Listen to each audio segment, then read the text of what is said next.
میں ہوں رضا میکن، آپ دیکھ رہے ہیں IRK نیوز۔ آئیے جانتے ہیں کچھ تازہ ترین اپڈیٹس صدیق جان صاحب سے۔ بسم اللہ الرحمن الرحیم۔ السلام علیکم۔ چیزیں میں تو بہت ہی تلخی کی طرف جاتے ہوئے دیکھ رہا ہوں، اور شاید آپ میں سے بہت سارے لوگوں نے، یعنی جو لوگ یہ میری ویڈیو دیکھ رہے ہیں ان میں سے مجھے نہیں لگتا کہ 10% لوگوں نے بھی سہیل آفریدی صاحب کی مکمل گفتگو جو انہوں نے اڈیالہ کے باہر 2 مرتبہ کی ہے وہ مکمل سنی ہو۔ ہاں آپ نے، کیونکہ ہمارا ایک مزاج بن گیا سب کا کہ ہم کلپ سنتے ہیں، سوشل میڈیا پہ آ رہے ہوتے ہیں، کلپ سن لیتے ہیں، پوری پریس کانفرنس نہیں سنتے۔ ان کی پریس کانفرنس جو ہے نا وہ بڑی مختصر ہے، 8-8 10-10 منٹ کی ہے۔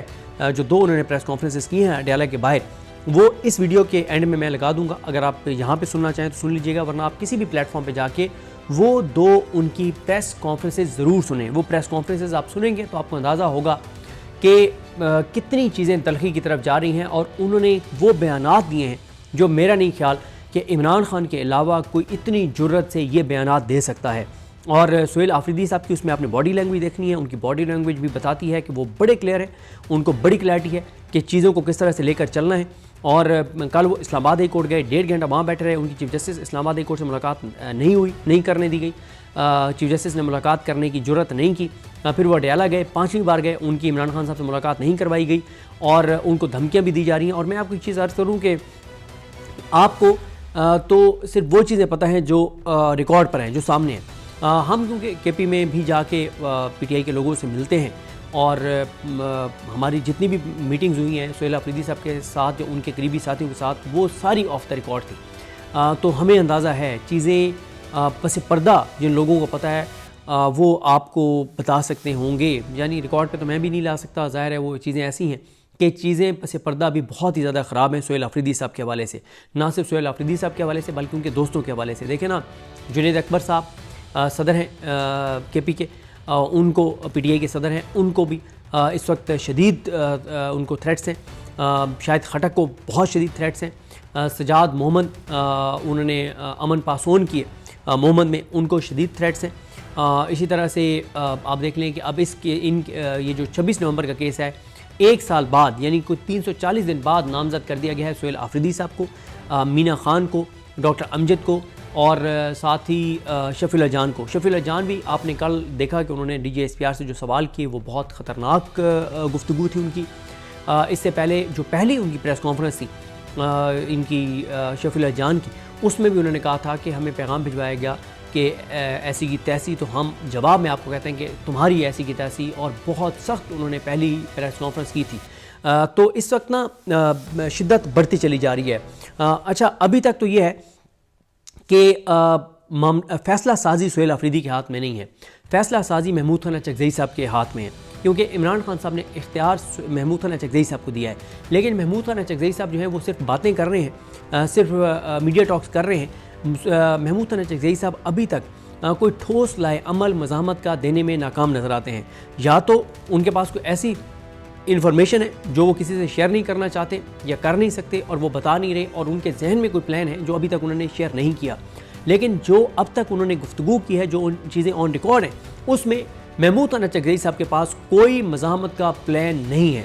محمود خان اچکزئی صاحب جو ہیں انہوں نے کہا کہ ہم جلسے کریں گے۔ پہلا جلسہ جو کوئٹہ میں ہونا تھا اس کی اجازت ہی نہیں ملی۔ یہ بات تو طے ہے کہ آپ کو جلسوں کی اجازت نہیں ملے گی، اور محمود خان اچکزئی صاحب اس وقت جو آن ریکارڈ چیزیں ہیں اس کے مطابق تو ان کا پلان بڑا لمبا لگ رہا ہے کہ جیسے کہ انہوں نے 2 سال تحریک چلانی ہے۔ بھائی عمران خان جیل کے اندر ہے، کیسز اس کے لگ نہیں رہے، 27ویں آئینی ترمیم ہونے جا رہی ہے، چیزیں اور خراب ہونے جا رہی ہیں، اور آپ کے پاس پریکٹیکل کچھ کرنے کا لاہے عمل نہیں ہے، آپ لاہے عمل دینے میں ناکام نظر آتے ہیں۔ اس لیے میں یہ سمجھتا ہوں کہ اگر 10-12 دن اگلے میں محمود خان اچکزئی نے کوئی پریکٹیکل مزاحمت کا، گراؤنڈ ایکٹیویٹی کا لاہے عمل نہ دیا، تو میرا نہیں خیال کہ عمران خان صاحب تحریک تحفظ یعنی پاکستان کے پلیٹ فارم کو مزید اس طرح سے سپورٹ کریں گے۔ میرا خیال ہے اس کے بعد عمران خان اس حوالے سے بھی فیصلہ سازی تحریک تحفظ یعنی پاکستان کے پلیٹ فارم سے لے کر اور سہیل آفریدی کو دے دیں گے، اور سہیل آفریدی کو اگر دے دیتے ہیں تو سہیل آفریدی تو پھر 24 گھنٹے کے اندر میں وہ فیصلہ کر لیں گے، کیونکہ ابھی سہیل آفریدی صاحب وہاں پہ ورکنگ کر رہے ہیں KP میں، عوامی رابطہ مہم بھی چلا رہے ہیں، مومنٹم بھی بڑھا رہے ہیں، بیانات بھی سخت دے رہے ہیں، اعصاب بھی مضبوط ہیں، پیچھے بھی نہیں ہٹ رہے۔ یہاں تک کہہ دیا کہ عمران خان کی خاطر سیٹ تو دور کی بات ہے، میری جان بھی چلی جائے تو مجھے کوئی پرواہ نہیں ہے، لیکن فیصلے کے اختیار ان کے پاس نہیں ہے۔ فیصلے کا اختیار تحریک تحفظ یعنی پاکستان کے پاس ہے، فیصلے کا اختیار محمود خان اچکزئی صاحب کے پاس ہے۔ محمود خان اچکزئی صاحب یہ کہتے ہیں کہ ہم نے اسلام آباد کی طرف مارچ اس لیے نہیں کرنا کہ بے گناہوں کی جانیں چلی جائیں گی، گولیاں ماری جائیں گی. چلے اس چیز کو ہم مان لیتے ہیں، لاجیکل ہے.